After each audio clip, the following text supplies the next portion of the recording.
¿Estamos en esta noticia o qué? Un informe oficial de Estados Unidos reconoce que la brecha salarial entre hombres y mujeres es un mito. A 28 del 10 de 2021. Anda que han tardado. Un informe oficial. Esto se sabía desde que se empezó a hablar de la brecha salarial. Ya se sabía que era un mito. No era un mito. Las mujeres en promedio ganan menos que los hombres. Pero las razones a partir de las cuales se enfatiza que se daría esta desigualdad, esta brecha salarial, sí que serían un mito. No es por discriminación, es por otra serie de factores que influyen en lo que distintos grupos sociales ganan en promedio. 3/4 de la diferencia de ingresos se explican simplemente por cuestiones básicas, como por ejemplo las horas trabajadas. ¿Vale? Una y otra vez, el feminismo de corte socialista insiste en afirmar que los hombres ganan mucho más que las mujeres a cambio de desempeñar el mismo trabajo. Semejante discriminación iría contra las leyes más básicas que consagran la igualdad de los trabajadores y prohíben taxativamente la discriminación, no solo por sexo, sino también por cualquier otro motivo. Además de ser ilegal, discriminar de esta forma no sería una decisión inteligente desde el punto de vista económico, puesto que, si fuese cierto que se puede pagar mucho menos a las mujeres, las empresas se apoyarían mayoritariamente en plantillas femeninas, puesto que ello generaría una notable ventaja en términos de costes. No, aquí el discurso que hay, básicamente, a la hora de justificar esto, es que en las empresas y en el sector privado, antes que la necesidad de ganar dinero o de generar recursos y de generar beneficios, sería preponderante el machismo y la misoginia de los propios empresarios. Estaría eso muy por delante de su prioridad de ganar dinero, teniendo en cuenta, ¿no?, que a las mujeres se les podría pagar menos por sistema que a los hombres. Por otro lado, el coste reputacional derivado de mantener prácticas discriminatorias sería muy alto, de modo que también, por ese flanco, hay razones económicas de peso para abstenerse de incurrir en tal comportamiento. Entonces, si la ley no lo permite y si la lógica económica no lo aconseja, ¿por qué existe una brecha salarial? La respuesta es sencilla, en realidad tal diferencia de ingresos no existe, y si bien es cierto que el sueldo medio que perciben los hombres supera el obtenido por las mujeres, esto se explica por la naturaleza heterogénea de esta comparativa, en la que se analizan circunstancias laborales desiguales. Como ha explicado Libre Mercado, el sueldo medio no considera factores esenciales como la duración del contrato, el tipo de jornada aplicable, la antigüedad de la empresa. Por ejemplo, según datos del Instituto Nacional de Estadística para España, el empleo a tiempo parcial llega al 24% entre los hombres y al 7% entre las mujeres. De modo que el argumento central de la brecha salarial se desmorona una vez se consideran factores básicos para comparar manzanas con manzanas. Así las cosas, esta semana se ha publicado un informe anual de salarios, que lo tendríais aquí, ¿vale? Un informe anual de salarios que elabora la Oficina de Estadística del Trabajo de Estados Unidos. Este estudio oficial arroja algunas conclusiones de interés. De entrada, si se estima la diferencia en el salario medio de hombres y mujeres, la diferencia bruta sería de un 18%. Es a este dato al que se aferra el feminismo de corte socialista, renunciando a establecer comparativas homogéneas. En cambio, si empezamos a ajustar los datos, el diferencial se va reduciendo. Considerando las horas trabajadas, pasa a ser del 14%. Si se consideran las circunstancias familiares, estado civil y descendencia, el diferencial pasa al 6%. Y si ajustamos los tramos de edad para referirnos a los asalariados más jóvenes, se da una nueva reducción de hasta el 5%. Esto significa que solamente basándonos en una serie de ajustes elementales, el cálculo de la brecha salarial arroja tasas que son un 75% más reducidas de lo que sugieren la mayoría de los políticos y los medios de comunicación cuando dan por buena la argumentación del feminismo de izquierdas, que se basa simplemente en el análisis bruto del salario medio sin evaluar ningún otro factor. Dicho esto, es cierto que los informes internacionales confirman algo que también se ve en España: el hecho de que tras contraer matrimonio y formar una familia, es más probable que las mujeres reduzcan su jornada laboral y a raíz de esto vean cómo su trayectoria profesional avanza a menor velocidad. Esto, que me hace bastante gracia, también es atacado de forma sistemática desde coordenadas feministas. Básicamente, la premisa de la que se parte es de que, por alguna razón, ¿vale?, cualitativamente sería mejor trabajar más, emplear más horas a tu vida laboral, que trabajar menos y dedicarle más horas a tu familia. Porque aquí, paradójicamente, cuando hablan en estos términos, tendría más incidencia, tendría más peso la recompensa económica que cualquier otro tipo de recompensa que pueda darte el poder estar más tiempo con tus hijos, con tu familia y demás.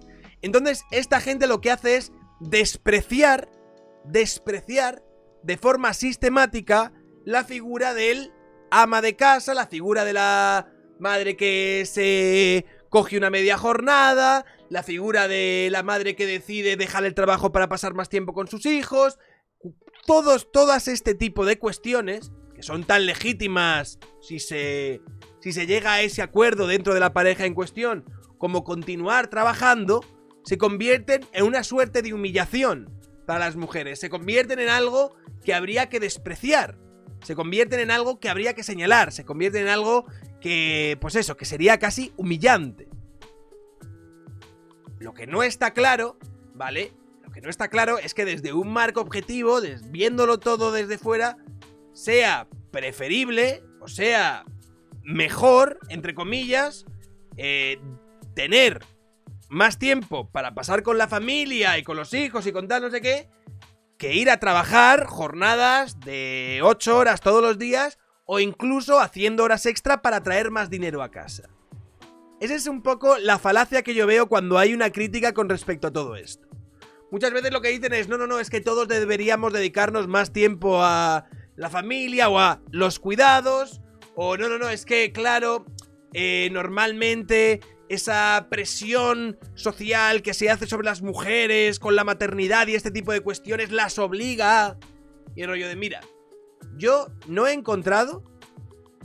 primero porque hay... En el momento que se dice esto, se produce como una idealización del trabajo. O sea, ¿tú te crees que una persona adulta de 30 a 35 años, una madre que acaba de tener a su hijo y demás, ¿tú te crees que, imaginémonos que trabaja en una oficina realizando informes o haciendo facturas todo el día, 8 horas al día, ¿tú te crees que a esa señora hacer una media jornada para pasar... ¿Eso es un prejuicio para ella? Es algo tan absurdo. Es una premisa tan arbitraria el pensar que es mejor, porque como los hombres trabajan más, evidentemente trabajar más es algo que conlleva más privilegios. Como los hombres en promedio deciden pasar más tiempo haciendo determinadas... Entonces esto es que es cualitativamente mejor. Y no es así. No tendría por qué ser así. Pero esta gente está determinada a interferir de la forma que sea posible en la forma en la que parejas adultas, irresponsables y dueñas de sí mismas decidan gestionar cómo se distribuyen la vida familiar y la vida laboral. Y oye, yo he estado trabajando en una oficina 8, 9 horas al día, haciendo un trabajo repetitivo y que no me hacía ninguna gracia. Y si tú a mí, en esa circunstancia, me das a elegir entre poder seguir teniendo la vida que tengo, pero trabajando una media jornada para poder pasar más tiempo con unos hijos que todavía no tengo, te lo firmo ahora mismo. La mayoría de la gente tiene trabajos. No tiene carrera chupiguays de ¡guau, qué guapo! Me paso el día unos planos arquitectónicos que me llenan por dentro y demás. Hay gente que sí, hay gente que tiene carreras y demás, y entonces pues tiene que hacer ciertos sacrificios para poder gestionar si quiere tener una vida familiar completa también. Pero la mayoría de la gente tiene trabajos. Tiene trabajos que les producen bastante... Ya no te voy a decir rechazo, pero sí que desidia. En el momento en el que ya los tienes que repetir una y otra vez. Yo recuerdo que a mi madre siempre... Muchas gracias, Garay Jardu, que nos ha regalado 2 suscripciones. Agarro 000 y a Ratchengo Stream. Muchas gracias de verdad, Garay Jardu. Yo siempre recuerdo, tío, a mi madre. Mi madre trabajaba en Macro. Mi madre era ayudante de comprador. Ahora está jubilada. Se jubilaron antes los dos. Cara dura ya. Pero bueno, mi madre era ayudante de comprador. Y mi padre era comprador. No trabajaban, o sea, trabajaban en las mismas oficinas, pero no en el mismo departamento. Y yo a mi madre, yo recuerdo cuando era chaval, siempre decía, mamá, ¿por qué no te haces comprador como papá? Bueno, mi padre estaba, pues se traía trabajo a casa, mi padre tenía que viajar, mi padre tal, mi padre pasaba más tiempo trabajando, tenía menos tiempo libre. Y yo a mi madre le decía, ¿por qué no te haces comprador? Y mi madre me decía, yo podría hacerlo, pero decido no hacerlo, porque priorizo otras cosas. Porque quiero pasar más tiempo contigo. A mí me parecía un coñazo en ese momento. Y decía, hazte comprador, tienes más estatus, ¿sabes? No me des a mí tanto la tabarra, eres un poco pesada. Llega a este puesto de trabajo y demás. Y no, ella no quería. Y luego lo pienso, claro, una vez creces, ¿no? Y dejas de ser idiota, piensas y dices, vamos a ver, ¿por qué en la situación en la que estábamos, que era una buena situación, una situación estable, una situación en la que, pues eso, de una clase media normal en España en los años 90, ¿por qué en la situación en la que estábamos mi madre decidía tal cosa y mi padre decidía, uno estaba oprimido por el otro, uno tenía más presión social, cultural? ¿O eran realmente decisiones que, de haberlas trastocado, de haberlas forzado en otra dirección, lo que hubiesen generado es infelicidad para ambos? En plan, no, tú que trabajas y te gusta viajar y todos los años te vas a China y tal, tú te tienes que quedar aquí en casa. Y tú que quieres tener más tiempo para quedarte aquí en casa y para tal, y para tener más tiempo para tu familia y más tiempo libre, tú tienes que trabajar y tienes que trabajar lo mismo que el otro.